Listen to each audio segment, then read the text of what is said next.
zoom in natin Inibos. Alam niyo ba kung saan 'to? Matagal ko na 'tong gustong puntahan. Finally, napuntahan ko na talaga Inibos. Last year pa 'to na clip. Pansinin niyo, medyo dry yung mga palibot kasi dry season ata nung panahon nito. Meron na ba kayong idea kung saan 'to? Una ngang bumungad sa akin itong medyo di malusog na kabayo.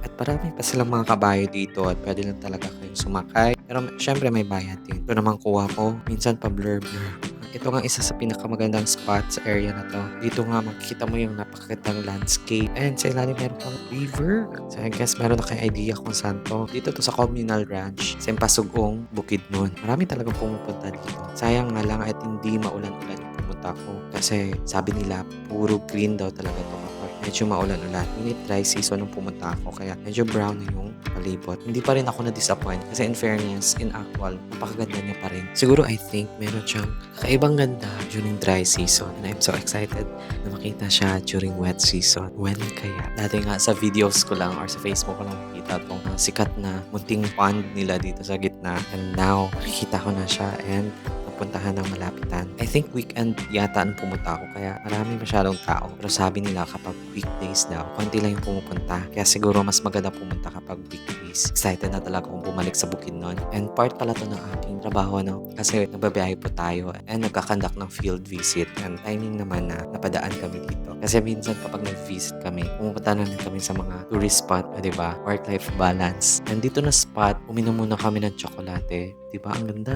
Ganda ng view. Nakaka-relax. Sinulit ko talaga maglibot-libot at saka mag-video-video hanggang sa finally, uwi na kami. See you soon.